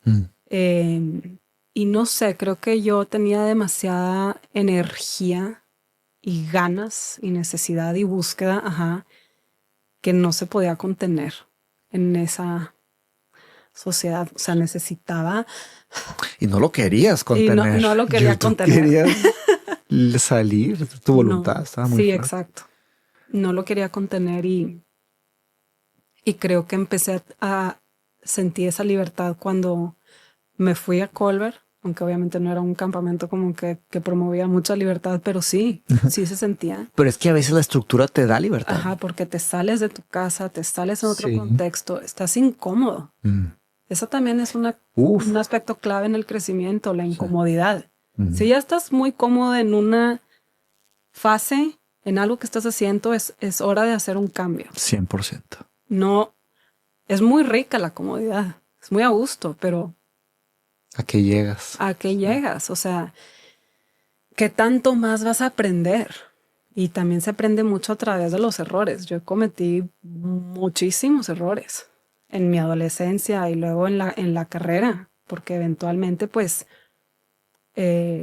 regresando al tema de la carrera, conseguí una beca y me fui.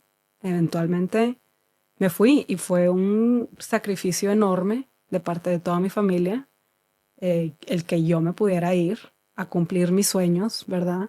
Pero ya cuando te sales del nido y teniendo una personalidad así más arrebatada, más arriesgada, de tomar riesgos, pues claro que... Te caes en todos los pozos. Me caí en muchos pozos. Yo también, todo el tiempo. Me caí en muchos pozos y pues claro que también estaba esta parte mía del ego de querer hacer todo yo sola, de resolver todo yo sola, de no pedir ayuda. También porque no sabía, no tenía a lo mejor ciertas herramientas de pedir ayuda. Entonces me vi en muchas situaciones ya estando yo sola, muy lejos, en otro contexto completamente, de tener que estar resolviendo y averiguándomela. Entonces es lo más formativo que puedes hacer. Pero en algún sentido te dejaron ser. Me dejaron Tienes ser que agradecerles todo y me dejaron volar. Sí. Sí, verdaderamente nunca me cortaron las alas, me dejaron volar en ese sentido profesional de encontrarme, de aventura y pues me fui, lo logré. Me fui a estudiar arte terapia y ahí es donde yo supe, yo quiero hacer esto toda mi vida. O sea, esta es mi profesión, este es mi llamado, esto es mi identidad. O sea, me clavé mucho. Y desde carrera también ya sabía que quería irme a estudiar la maestría a Barcelona después. Quería tenerla, porque el arte terapia tiene muchos acercamientos diferentes. Voy a regresar a hablar de la arte terapia. Bien. Entonces, la arte terapia, ¿cómo funciona? Se puede trabajar a un nivel individual, a un nivel grupal. También hay formatos que son de mamá con hijo, mamá con hija, con bebé. Sí. Y tipo familiar, o sea, para... Familiar. De la parte psicológica tiene diferentes acercamientos. Está el psicoanalítico, el Jungian Art Therapy, basado en las teorías de Jung, el psicodinámico, el cognitivo-conductual, holístico, neurocientífico, humanista, gestalt, basado en terapias naturales. Todo esto se fue desarrollando a través de los años. Se fue desarrollando a través de los años y como cada rama de la psicología fue adaptando, o sea, la arteterapia tiene una teoría base, una metodología base, pero ya dependiendo desde dónde estás llevando a cabo la terapia, de cómo varía y también con el tipo de colectivo con el que estás trabajando. O sea, la arteterapia se puede usar para niños, adolescentes, adultos, personas de la tercera edad, con diferentes tipos de condiciones. Puede ser simplemente estrés, temas emocionales, ansiedad, salud mental, enfermedad mental, niños con autismo, con discapacidad física o adolescentes, adultos también con algún un tipo de condición cognitiva, neuronal, neurológica.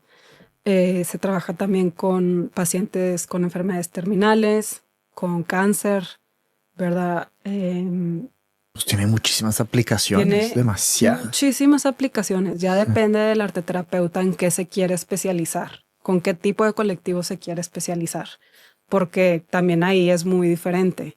Yo me especialicé en adultos con enfermedad mental o en ámbitos de salud mental, pero tengo colegas que se especializaron pues con niños con discapacidades, y pues también el acercamiento de la terapia es muy diferente. O también si estás trabajando con un paciente con cáncer, pues es muy diferente cuando estás tratando a un paciente con depresión, a un paciente con cáncer. Varía mucho cómo se aproxima la terapia. Entonces, por eso sí es importante como que tener tu especialidad dentro de la formación. Y yo, cuando me gradué de carrera, me metí a salud mental a full. O sea, estuve como 8 años trabajando en el ámbito de la salud mental, psiquiátrico. Nuevamente, pues enfermedad mental era lo que más me daba curiosidad, más me interesó. Y el trauma también, ¿no? Tuviste una época que te especializaste, estuviste investigando bastante sobre trauma. Sí, esta es una historia. ¿O eso es a la maestría? Esto fue ya más hacia la maestría. Ya, perdón. Entonces, yo fui a hacer la maestría a Barcelona, a un centro especializado en estudios de arteterapia que se llama Metáfora. Es un centro independiente privado, muy bueno, muy especializado. Ahora espera, perdón, discúlpame. Quería preguntarte un poco, en la parte de la carrera, después estuviste practicando, dijiste 8 años. ¿Y en dónde estuviste ejerciendo como arteterapeuta graduada? Ok, ya graduada estuve como 1 año y medio en una clínica psiquiátrica en Monterrey, trabajando más que nada con adultos con enfermedad mental. Okay. Pero, por ejemplo, los arteterapeutas, nosotros no somos los médicos o terapeutas de cabecera. Siempre estamos en equipos multidisciplinarios y la arteterapia es una terapia complementaria al tratamiento principal, ¿verdad? Nosotros vemos más la parte psicológica y emocional como apoyo integral, ¿verdad? De un tratamiento integral a un paciente que tenga cierta condición. Entonces yo estaba ahí trabajando con un equipo de psiquiatras, más que nada, de psicólogos, y después me hicieron una oferta en una institución muy importante privada ahí en Monterrey a trabajar en un ámbito de rehabilitación física.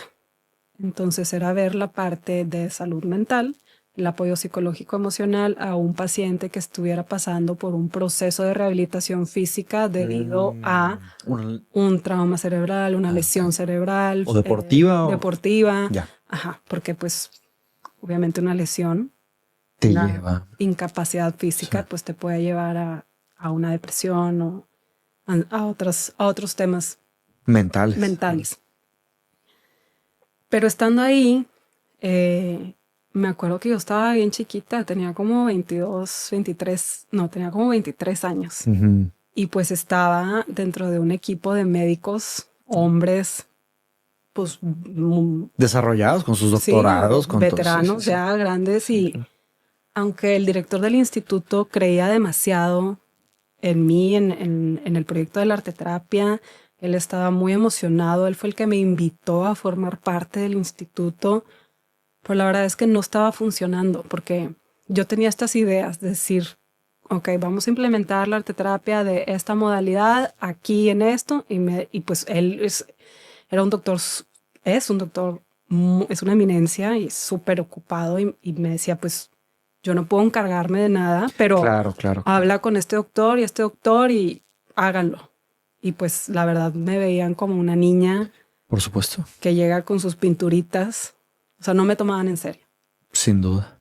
¿Qué cosa? Sí, no me tomaban en serio, entonces yo no podía avanzar, no me salían los proyectos, no podía ejecutar mis ideas porque pues a final de cuentas estás dentro de un equipo, necesitas la ayuda. Sí, hay una política ahí interna de que una lucha de poder o de qué se va a hacer.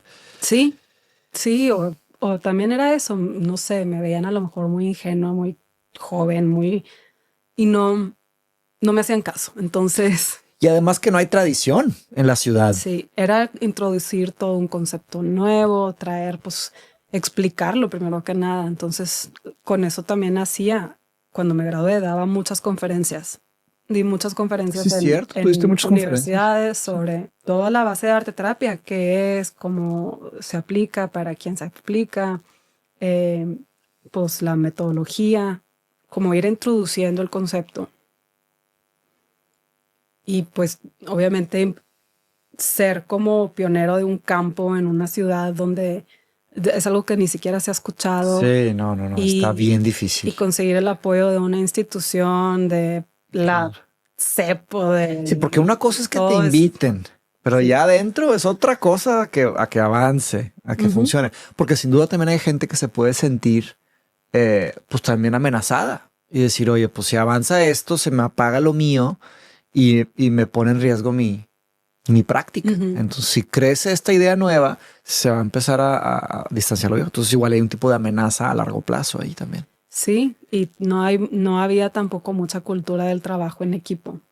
Como que cada médico pues ve por su lado, por sus propios pacientes y tienen cierto sistema que pues entrar con algo tan nuevo y tan diferente pues estaba difícil. Entonces estaba... Sí. Y lo otro es comprobar que funciona. Exacto. Los ensayos, los experimentos con los resultados. No, y yo estando sola también no tengo a más arteterapeutas con quien trabajar y con quien colaborar. Estás ahí en una tormenta de dificultades.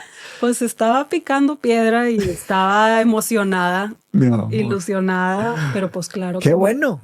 Ajá, me empecé a dar cuenta que había muchas limitaciones y si de repente escuchaba de que hay este arteterapeuta y yo, pues ¿quién es? Y no, pues resultó que era alguien que tomó un diplomado en arteterapia en un centro o con un en el DF, pero pues eso no te forma como un arteterapeuta. No es lo mismo. La formación de un arteterapeuta, eres un profesionista de la salud mental. O sea, requiere tener mucho conocimiento en teoría psicológica, en técnicas de artes visuales.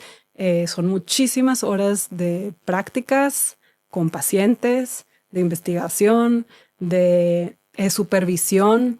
Yo tuve que ir a arteterapia individual, a arteterapia grupal como paciente. O sea, son formaciones rigurosas y que exigen mucho. Y porque tienes que estar preparado. Porque primero que nada, el arte, cuando pones a alguien que está en una posición muy frágil o muy vulnerable a pintar o a dibujar, se tocan muchas fibras sensibles que no tienes ni idea que van a detonar. Puede que la persona no tiene ninguna intención de hablar de un tema difícil, pero a la hora de estarlo trabajando, se detona y sale. Y si no tienes la capacidad de contener, de manejar esa situación, si entra en crisis, o sea, puedes hacer demasiado daño. Puedes hacer mucho más daño de que ayudar. De que lo bueno. Sí. Ajá. Y sí sé que hay muchos programas pues de arte, de apoyo de arte, con niños y en el DIF y todo, que son súper buenos. Pero ya el autonombrarte un arteterapeuta sin serlo. Sí, me acuerdo una época que platicábamos supongo que a ti también te esto. pasa que de repente alguien dice, soy filósofo y... Sí, yo creo que es un problema, No tienes estudios filosóficos. general. Es un problema general. Sí, es un problema general. Con un tipo de crisis de los expertos, de que la gente pues se autodenominan expertos y no hay como escrutinio de que quién ha hecho qué y por qué. Y a veces la burocracia estorba, pero a veces un tipo de burocracia que valide que la persona sabe lo que está haciendo es importante, ¿no? Claro. Digo, vas a ir con un médico, tú quieres que el médico tenga las credenciales necesarias para poder hacer bien su trabajo, ¿verdad? Exacto. Entonces es todo un tema. Pero de nuevo regresas a la dificultad de que como es algo que nadie conoce, pues el que sea dice que es y nadie sabe, ¿verdad? Como... Sí, y el que se autonombra también y sabe qué implica, porque no lo ha estudiado, no ha estado, sí. ¿Verdad? Pero yo sé que tú también eres muy diplomática. Tú no te ibas a atacar tú no levantabas a una lucha contra esos temas, ¿verdad? Sí levanté una. Ah, sí levantaste una. Sí levanté. Reportaste ahí en ese hospital. No en ese hospital, Es que no voy a decir nombres de instituciones, claro que no. ni doctores, ni nada. Obviamente en donde no, yo he trabajado, ni con quién he trabajado. Pero Muy bien. sí era una institución de arte y cultura importante en Monterrey que estaba ofreciendo un diplomado en arte terapia por un pseudo arte terapeuta, que yo ya era esta misma persona. Y entonces yo mandé un correo bien enojada, indignada y explicándoles. Justificando que no era un arte terapeuta y que se requiere y que se esto y bla, bla, bla. Y porque luego se va perpetuando el daño. O sea, estás formando, no eres arte terapeuta, estás formando a otros arte terapeutas. Entonces, y como es una cultura donde no se conoce, no está nada formalizado, no hay programas de estudios, no hay una asociación que esté regulando. Sí. Que tenga su propio código. Pues se hace depredador, aprovechándose de la gente. Sí, se hace como, ay, mira, estoy innovando. Entonces también en todas todas las conferencias que doy, todo, es súper importante que hable de este tema de qué hace un arte terapeuta. ¿Y qué es lo que hace un arte terapeuta? Tienes que tener mínimo un grado de estudios en maestría en arte terapia por una universidad que tenga un programa avalado por la Asociación de Arte Terapia de ese país. O sea, por ejemplo, en Estados Unidos, the American Art Therapy Association tiene todo un consejo, un board of directors, que se les presenta un programa de estudios y ellos lo avalan y dicen, sí, lo puedes implementar en tu universidad. Y es un título a nivel universitario, institucional, profesional, que te permita luego ejercer como arte terapeuta. Y por ejemplo, Estados Unidos y Inglaterra, que son como... Ahí está, se está metiendo. Tiene su túnel ahí, se mete el túnel.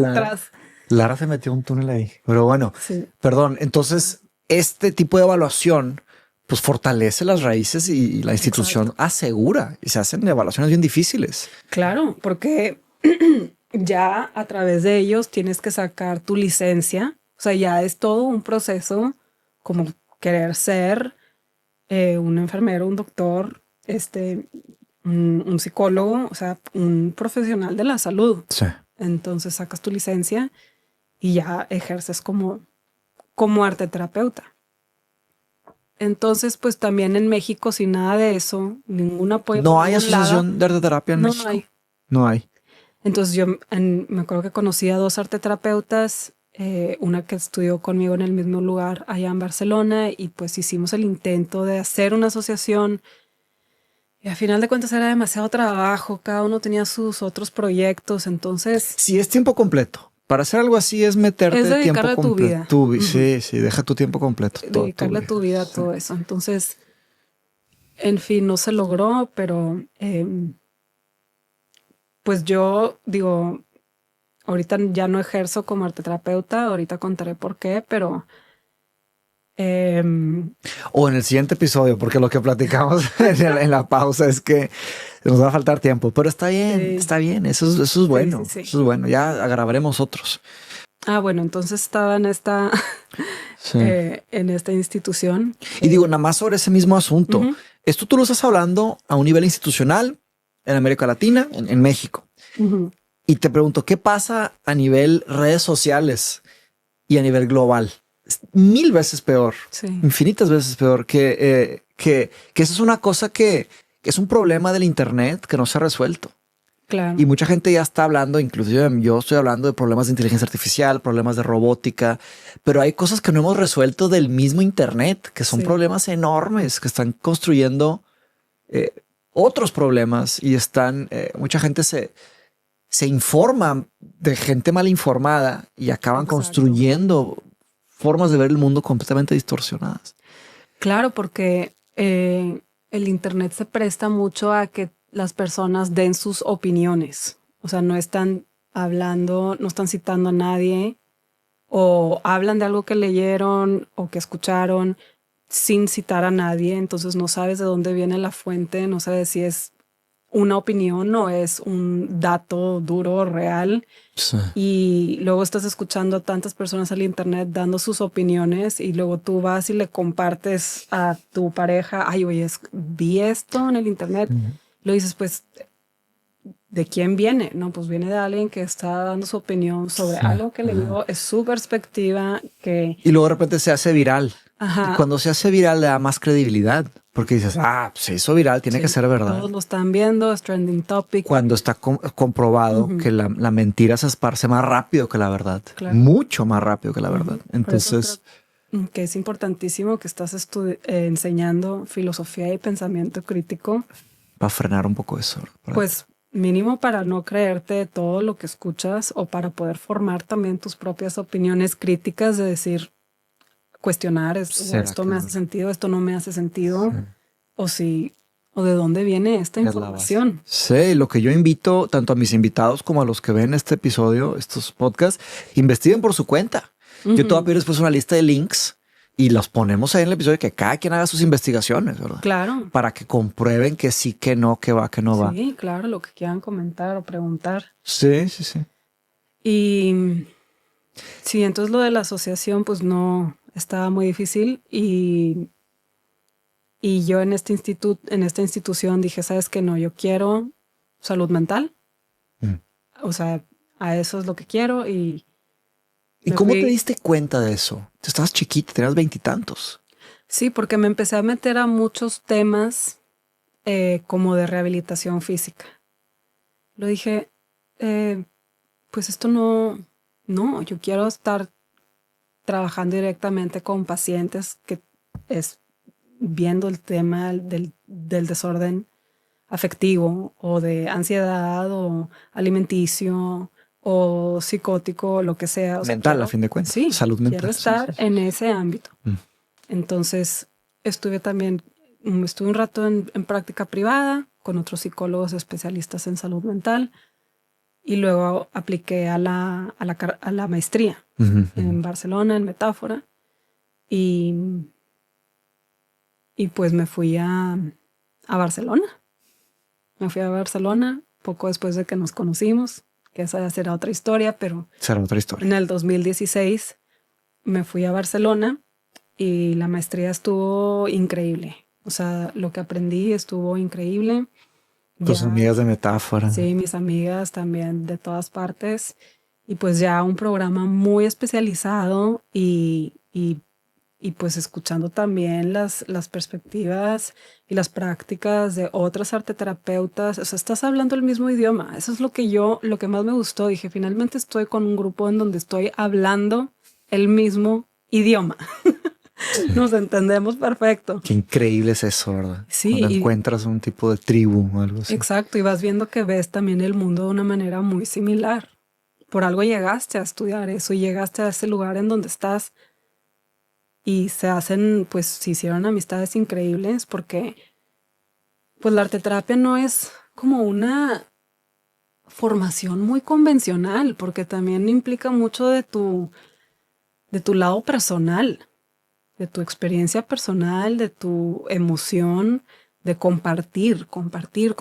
Y pues tengo ahorita este caso con este paciente y se puso bien difícil y cómo esto me hizo sentir y luego estás en terapia con tus mismas compañeras y pues sí se hicieron lazos súper fuertes, súper bonitos y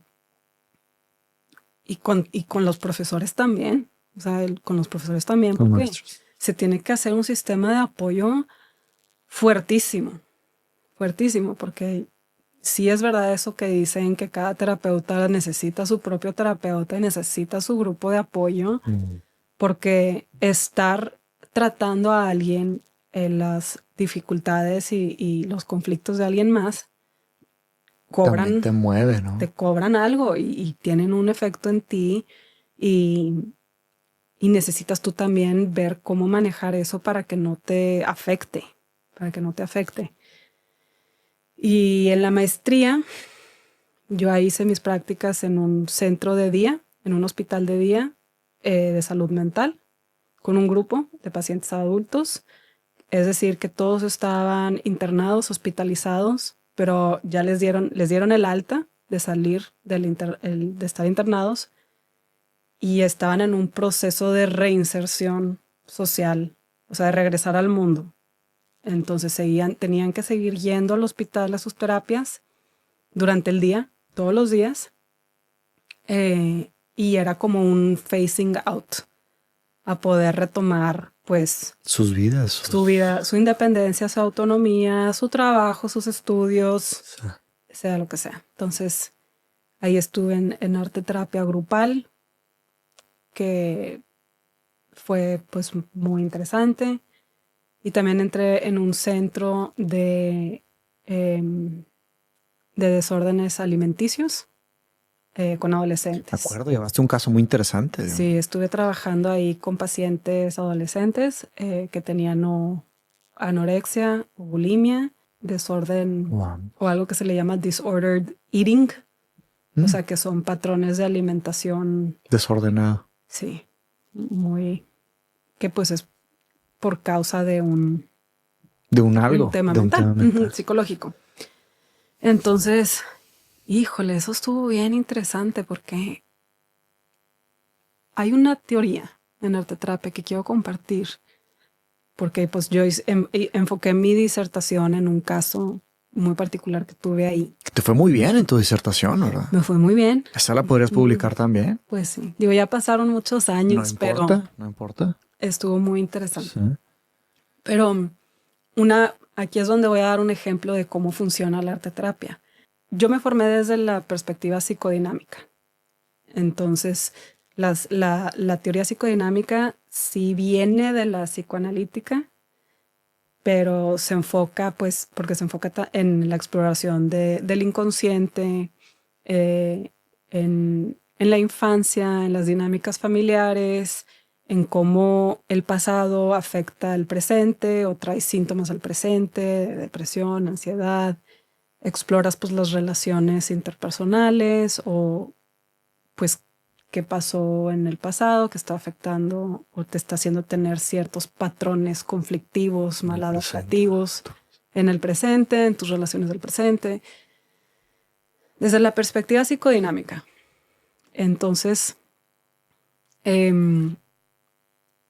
una sesión de arteterapia individual, como yo la manejaba, ponía un montón de materiales, de todos diferentes, o sea, para dibujar, para hacer acuarelas, pasteles, pintura, manualidades, plastilina, o sea, pones así una gran variedad de materiales. Sobre la mesa, sí. Sobre la mesa. Y la persona que viene a terapia escoge con qué quiere trabajar. O sea, tú los dejas. Yo quiero trabajar con pintura. Entonces, hay 3 principios de arteterapia súper importantes. El primero es que no se requiere técnica artística para participar en la arteterapia. O sea, decir, ay, no sé dibujar, eso no cuenta. Pasa nada. Sí, eso no cuenta. Eso ya habla de un rasgo de personalidad tuyo. Yeah. De que no quiero. No quiero, sí. No quiero porque no sé dibujar. Y se remonta a la teoría, la práctica de esta persona de la arteterapia, no recuerdo quién fue. Adrian Hill. Adrian Hill, sí. Hill, del libro Art versus Illness, que trató de implementar teoría técnica y le dijeron que no. Desde ahí más o menos ya en el principio. Y hubo resistencia. Y hubo resistencia. Hubo resistencia Entonces de parte de los pacientes. Quitemos eso, ¿verdad? Entonces, el proceso es más importante que el producto final. Y aquí es donde voy a dar un ejemplo. Entonces, tuve una paciente que decidió trabajar con pintura y no sabía qué hacer, no sabía cómo empezar. A veces tú les puedes dar un poco de dirección. Como arteterapeuta, tú estás acompañando el proceso creativo de la persona y lo estás observando, porque el proceso creativo te dice te da mucha información de la persona con la que estás tratando. O sea, de rasgos de personalidad, de estados emocionales, de temas inconscientes. Y nosotras estamos entrenadas para observar, detectar patrones. Estas acciones, decisiones, gestos, respiración en el proceso creativo del participante. Entonces, dando un ejemplo, que lo uso mucho este ejemplo, pero es una chica que estaba pintando y pues no sé cómo empezar y bueno, yo le dije, bueno, escoge el color que sea y a ver hacia dónde te llevas. Algo. Y empezó a pintar con colores y luego terminó y vi que como que se empezó a alterar y agarró la pintura negra y pintó todo negro por encima. Y cuando terminó, rompió la obra y la tiró a la basura. Vergüenza, ok. Entonces, como arteterapeuta, cuando termina el trabajo, pues yo hago preguntas sobre el proceso. O sea, hacemos una reflexión. Hablamos de qué iba pasando por tu mente, qué ibas sintiendo o qué pasó en precisos momentos. O sea, primero, qué te hizo pensar cuando agarraste el rojo y empezaste a pintar. Y ahí es donde empezó a contar, pues nada, agarré el rojo y me estaba dejando llevar y estaba relajada.